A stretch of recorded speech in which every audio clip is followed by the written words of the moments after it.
I want to be in a church like that. இது போன்ற ஒரு சபையிலே நான் இருக்க விரும்புகிறேன். A church that is completely different from other churches. மற்ற சபைகளை காட்டிலும் முற்றிலும் வித்தியாசமான ஒரு சபை.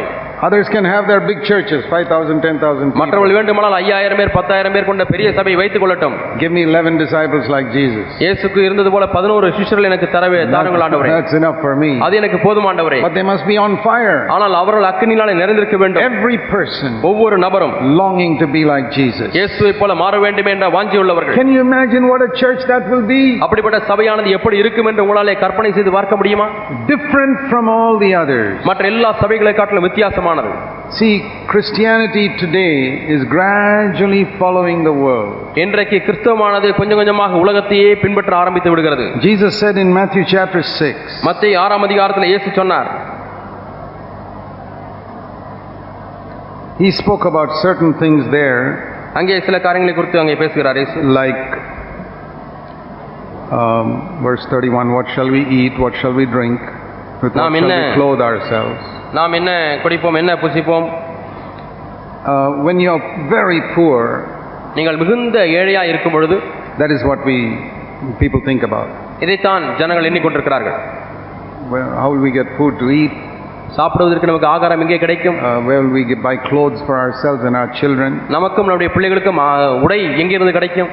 I think most of you sitting here don't have such worries because you have enough to eat and drink and இங்கே உட்கார்ந்திருக்கிற பெரும்பாலானவர்களுக்கு புசிப்பதற்கும் குடிப்பதற்கும் உடுத்துவதற்கும் இருக்கிறபடினாலே நீங்கள் யாரும் அதை குறித்து கவலைப்படுவதில்லை என்று நான் எண்ணுகிறேன். But there are other things that can occupy your mind because you got enough to eat and drink and wear. இந்த அடிப்படை தேவைகளாகிய புசிப்பு, குடிப்பு, உடுத்துதல் இதெல்லாம் உங்களுக்கு நிறைவு செய்யப்பட்டபடினால இதை குறித்து நீங்கள் கவலைப்படுவதில்லை. It says here about, there's a phrase here which I want you to notice. நீங்கள் கவனிக்கும்படியாக இங்கே ஒரு வாசகத்தை உங்களுக்கு காண்பிக்க விரும்புகிறேன். In verse 32. 32ஆம் வசனம். All these things the Gentiles eagerly seek. இவைகளை எல்லாம் அஞ்ஞானிகள் நாடுகிறார்கள், தேடுகிறார்கள். Think of that expression. இந்த வாசகத்தை எண்ணி பாருங்கள். All the things that the worldly people seek after. இவைகளை எல்லாம் அஞ்ஞானிகள் அல்லது உலகத்திலே உள்ள மக்கள் தேடுகிறார்கள். And I thought of that phrase. நான் இந்த வாசகத்தை எண்ணி பார்த்தேன். Lord, I want to meditate on that phrase. ஆண்டவரே, இந்த வாசகத்திலே நான் தியானம் செய்ய விரும்புகிறேன். What are the things that worldly people seek after? இந்த உலகத்தார் மிகவும் உண்மையாக என்னென்ன காரியங்களை தேடுகிறார்கள்?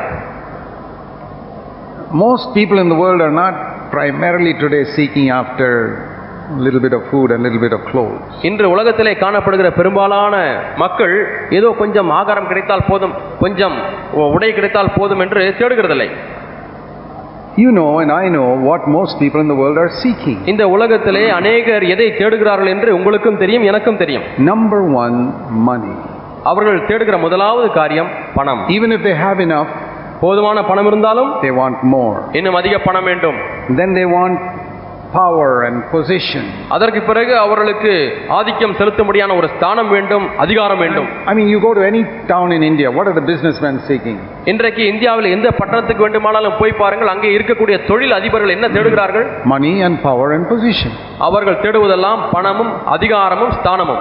Or you go to politics, what are they seeking? அல்லது அரசியலிலே போய் பாருங்கள், அவர்கள் என்ன தேடுகிறார்கள்? Money and power and position. அங்கேயும் பணம், அதிகாரம், ஸ்தானம். Or some worldly doctor, what is he seeking? அல்லது உலகத்திலே காணப்படுகிற மருத்துவர் எதை தேடுகிறார்? You think these doctors are seeking to help the poor people? இந்த மருத்துவர்கள் எல்லாரும் ஏழை மக்களுக்கு உதவி செய்யும்படியாய் தேடுகிறார்களா?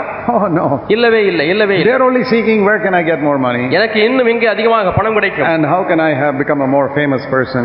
நான் எப்படி இன்னும் புகழ்பெற்ற ஒரு மனிதனாய் மருத்துவராய் மாற முடியும்? These are the things that Gentiles are eagerly seeking. இதைத்தான் புறஜாதியார்கள் அவர்கள் மிகவும் விரும்பி தேடுகிறார்கள். And what is the gospel being preached in many churches today? இன்றைக்கு எந்த சபையானாலும் எவ்விதமான சுவிசேஷமானது பிரசங்கிக்கப்படுகிறது? You come to Jesus and he'll give you these things. நீங்கள் இயேசுவினிடத்திலே வந்து வாருங்கள், அவர் உங்களுக்கு இவைகளை எல்லாம் தருவார். He'll give you more money and a better house and a better car and அவர் உங்களுக்கு அதிகமான பணத்தை தருவார், நல்ல காரை தருவார், நல்ல வீட்டை தருவார்.